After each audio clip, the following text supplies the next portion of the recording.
Good morning बच्चों। आप सब कैसे हैं? आशा करती हूँ कि आप सब ठीक हों।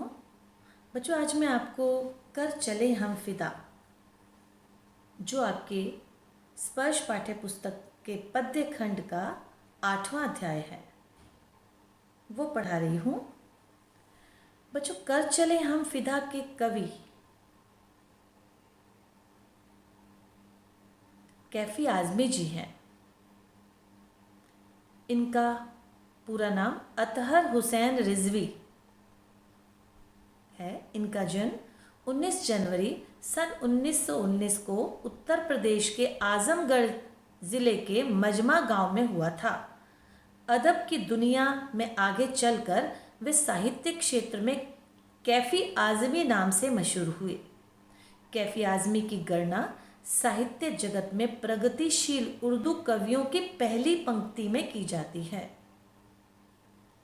कैफी की कविताओं में जहाँ एक और राजनैतिक और सामाजिक जागरूकता का समावेश है, तो वहीं दूसरी ओर हृदय की कोमलता भी निहित है। अपनी युवावस्था में ही मुशायरों में वाहवाही पाने के बाद कैफी आज़मी ने फिल्मों के लिए भी सैकड़ों बेहतरीन गीत लिखे हैं। कैफी आज़मी का निधन 10 मई सन 2002 को हुआ था। रचनाएं एवं पुरस्कार: कैफी के 5 कविता संग्रह झनकार, आखिर शब, आवारा सजदे, सरमाया और फिल्मी गीतों का संग्रह मेरी आवाज़ सुनो प्रकाशित हुए। अपने रचना क्रम के लिए कैफी को साहित्य अकादमी पुरस्कार सहित कई अन्य पुरस्कारों से भी नवाजा गया। कैफी कलाकारों के परिवार में जन्मे थे। इनके तीनों बड़े भाई भी शायर थे। इनकी पत्नी शौकत आज़मी तथा बेटी शबाना आज़मी फिल्मी जगत की मशहूर अभिनेत्रियां हैं। तो बच्चों, ये कर चले हम फिदा मशहूर फिल्म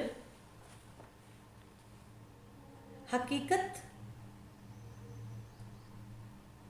के लिए लिखा गया था, जिसमें सैनिकों के हृदय की आवाज़ बयान की गई थी, जिन्हें अपने किए धरे पर नाज था। इसी के साथ इन्हें अपने देशवासियों से कुछ अपेक्षाएं भी हैं, क्योंकि जिनसे उन्हें वे अपेक्षाएं हैं वे देशवासी और कोई नहीं, हम और आप ही हैं। इसलिए आइए इसे पढ़कर अपने आप से पूछें कि हम उनकी अपेक्षाएं पूरी कर रहे हैं या नहीं। तो बच्चों, ये कविता को हम जब तक गाएंगे नहीं तब तक इसकी भावनाओं को समझ नहीं पाएंगे। अगर हम क्लास में होते तो मैं गाती और आप पीछे पीछे गाते, पर कोई बात नहीं, मैं आपको गाकर भेज रही हूँ और आप भी इसको गाकर ही याद करना। कर चले हम फिदा, जानो तन साथियों, अब तुम्हारे हवाले वतन साथियों। कर चले हम फिदा, जानो तन साथियों, अब तुम्हारे हवाले वतन साथियों। कर चले हम फिदा, जानो तन साथियों, अब तुम्हारे हवाले वतन साथियों। फिदा बलिदान, जानो तन शरीर और प्राण, और हवाले भरोसे वतन देश। बलिदानी सैनिक कहता है कि हे मेरे फौजी साथियों, मैं और मेरे अन्य सैनिक साथी अपने देश की सुरक्षा के लिए अपना शरीर और प्राण न्योछावर करके इस दुनिया से जा रहे हैं। अब ये देश तुम्हारे हवाले है, तुम्हें इसकी रक्षा करना।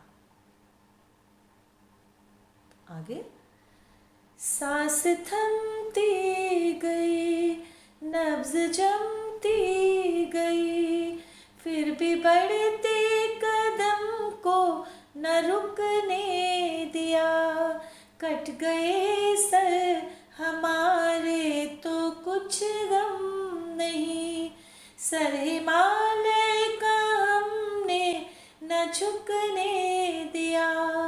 मरते मरते रहा बाकपन साथियों, अब तुम्हारे हवाले वतन साथियों। कर चले हम फिदा जानो तन साथियों, अब तुम्हारे हवाले वतन साथियों। सैनिक कहता है कि यद्यपि सांस थमती गई, देश के लिए लड़ते लड़ते हमारी सांस रुकने लगी थी, नब्ज जमती गई, नसें ठंड के कारण जमने लगी थी, फिर भी बढ़ते कदम को न रुकने दिया। फिर भी हम बर्फ से ढकी सीमाओं पर आगे ही आगे बढ़ते चले गए। कट गए सर हमारे तो कुछ गम नहीं, देश की सुरक्षा करते हुए हमारे सिर कट भी गए तो हमें इसका कोई दुख नहीं। सर हिमालय का हमने ना झुकने दिया, बल्कि हमें प्रसन्नता है कि हमने जीते जी हिमालय का सिर नहीं झुकने दिया। कवि का मतलब हिमालय का सिर ना झुकने दिया, इसमें एक सैनिक कहता है कि वह सीमा पर डटा रहा, वह शत्रुओं को अपने देश से खदेड़ने के लिए लड़ता रहा और अंत में उसने लड़ते लड़ते अपनी जान दे दी। मरते मरते रहा बांकपन साथियों, मरते समय भी हमारे मन में बलिदान और संघर्ष का जोश बना रहा। बांकपन का अर्थ होता है टेढ़ापन या तीखा तेवर। यहाँ इस शब्द का अर्थ है मर्दानगी का ऐंठ, मर्दानगी की ऐंठ, जवानी का जोश, लड़ने मरने की जुझारू भावना। मरते मरते रहा बांकपन साथियों मतलब मरते समय भी हमारे मन में बलिदान और संघर्ष का जोश बना रहा। अब तुम्हारे हवाले वतन साथियों, अब हम बलिदान होकर दुनिया से जा रहे हैं, अतः अब देश की बागडोर तुम्हारे हाथ में है, इसकी रक्षा करना। साथियों, संबोधन देश के अन्य सैनिकों के लिए किया गया है। बच्चों, इस पद्यांश का संदेश ये है कि भारतीय सैनिकों और नागरिकों को देश की सुरक्षा के लिए अपना तन मन धन लगा देना चाहिए। ये संदेश केवल सैनिकों तथा उनके साथियों तक ही सीमित नहीं है, ये संदेश देश के सभी नागरिकों के लिए है। वे जहाँ भी हैं, जिस भी स्थिति में देश की सुरक्षा करें। जैसे आजकल हमारा देश जिस मुसीबत में जूझ रहा है, वहाँ सिर्फ सैनिक ही देशभक्ति नहीं कर रहे हैं, बल्कि हम सब मिलकर इस मुसीबत को अपने देश से दूर निकालेंगे। आगे है बच्चों, इस पद्यांश पर आधारित कुछ क्वेश्चंस हैं जो आपने करने हैं। वो क्वेश्चन है, साथियों संबोधन किसे किया जा रहा है और क्यों? हिमालय का सर न झुके, इसके लिए वक्ता ने क्या किया? यहाँ बांकपन से क्या तात्पर्य है? और वक्ता को सर काटकर भी दुख क्यों नहीं है? ये 4 क्वेश्चन, इन प्रश्नों के उत्तर आपको देना है। आगे है, जिंदा रहने के मौसम बहुत है, मगर जान देने की रुत रोज आती नहीं। हुस्न और इश्क दोनों को रुसवा करे, वो जवानी जो खून से नहाती नहीं। आज धरती बनी है दुल्हन साथियों, अब तुम्हारे हवाले वतन साथियों। कर चले हम फिदा जान वतन साथियों, अब तुम्हारे हवाले वतन साथियों। बलिदानी